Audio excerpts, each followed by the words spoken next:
Hey yo, what is up? Ho ho to. This is the new Japanese tank destroyer that you are looking at that's entered into super test. This is a tier 8 premium tank destroyer, obviously very new and probably an indication that a new line of Japanese tank destroyers are going to show up onto the tech tree pretty soon.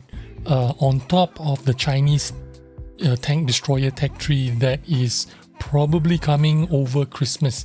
So pretty interesting, a new line of tank destroyers. I am wondering what's happening to the Czechoslovakian tech tree. Remember, we had the SHPTK premium tier 8 tank destroyer from the Czech tech tree, from the Czech line. I was wondering when that tech tree line is going to show up. Seems like a long time.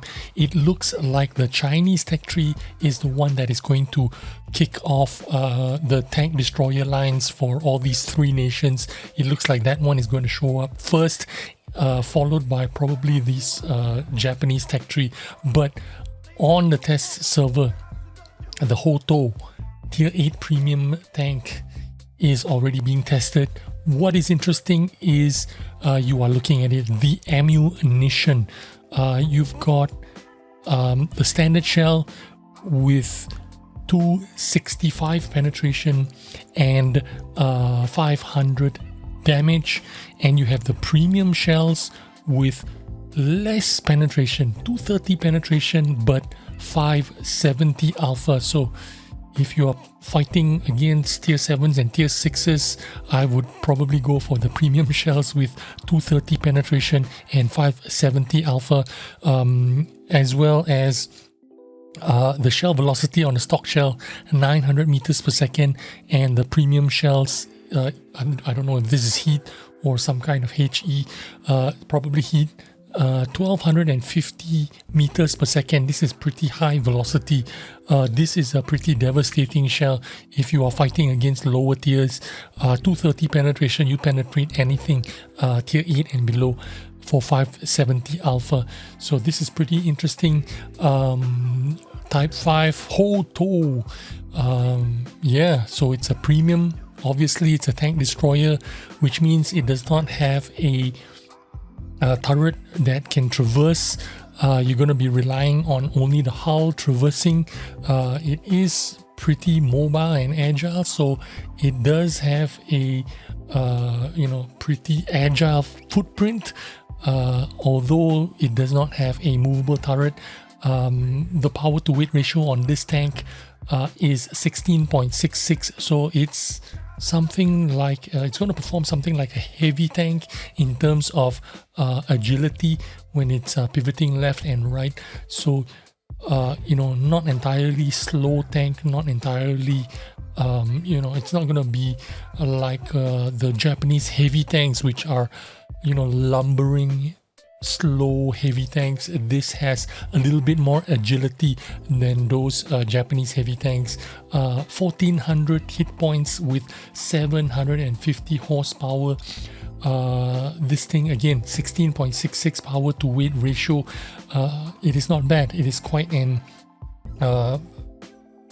agile tank compared to heavy tanks. In comparison, the forward speed on this tank 40 kilometers an hour going forward, 18 in reverse. The traverse speed on this gun 39.63 degrees. Pretty good agility on, as I was saying, the hull is going to traverse pretty quickly like a heavy tank. No problems in terms of rotating that hull. The gun traverse 12 degrees on each side. It is very limited to how far this gun can turn left and right. So you're going to be depending a lot on that hull traverse to aim. So basically, as a tank destroyer, your moving dispersions are going to be vital, contributing to your gun accuracy. The gun accuracy itself is not too bad. In fact, it is pretty good. 0.33 dispersion 0.33 dispersion, you are talking about an accuracy better than most Russian heavy tanks, closer to German gun accuracy. Now, German guns, they're floating around the 0.30 dispersion accuracy. What is going to make a lot of difference, what I want to know, is the moving dispersions of the Japanese tank destroyers. This is going to be the make or break for this tank, because you need to adjust your hull a lot to aim your shots, right?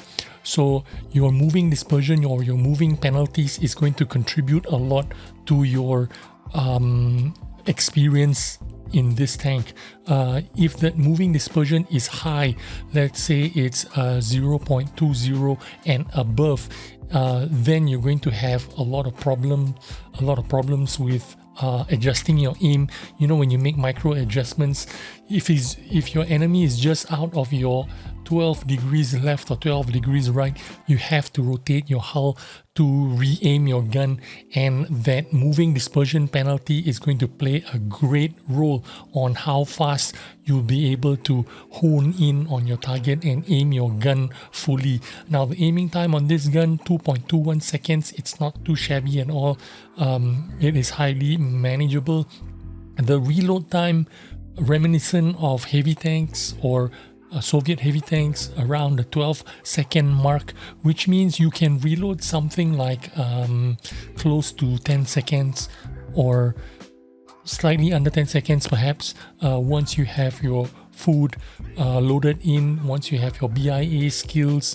You're going to be around the sub 10-second mark, which is something like a Scorpion G kind of reload time. So pretty good. It is pretty devastating accuracy, pretty good aim time for a tank destroyer, very good alpha, 500 damage for 265 penetration. You can fight against tier 8s, tier 9s and some tier 10s with 265 penetration on your standard shells. And if you need to do 570 damage on lower tier tanks, go ahead and fire your premium shells with 230 penetration for 570 alpha. This tank has 7 degrees gun depression, not the greatest, but 7 degrees is definitely workable. You can still use it on some terrain, some slopes, some tiny hills. You can work with 7 degrees gun depression. 8 degrees, of course, is better. Remember, this is still early super test, which means there could be some changes in terms of stats and gun performance or whatever they want to do with this tank. The stationary concealment on this tank is 14.14% stationary, which means you're going to get this camo up to 30% easily, maybe even a little bit better if you decide to run a camo net on it or whatever works for you, however you want to play this tank. But I feel like this tank is going to be more of a aggressive kind of tank destroyer. That's because the mobility is quite useful on this tank. It has pretty good power to weight ratio. It has pretty good top speed and reverse speeds. To me, it feels like it's going to be some kind of support tank destroyer. You're either going to be out there in front or you're going to be close to the front supporting your heavy tanks, and this is going to be more of a heavy tank kind of tank destroyer, because it is possible to play this as an aggressive tank destroyer. It does have 200 millimeters of frontal hull armor, plus this is highly sloped frontally, so you can expect to have some kind of protection. Although the turret does look very flat frontally, which means, if this is 200 millimeters and it's pretty flat, maybe the working protection that you can actually get is maybe only about 220 sloped of actual protection, so it might be penetrable, if with heat shells. We don't know yet. It is still very early days. We will find out as soon as this thing gets to the super testers and test out for maybe a couple more weeks. We will find out in the future what is going to happen with the iteration of super testing. And that's all I have for you today. This is the Tier 8 tank destroyer, the Hoto new tank destroyer from the Japanese line. This is a premium tank. Thanks for watching. I will see you on the next video. Bye bye.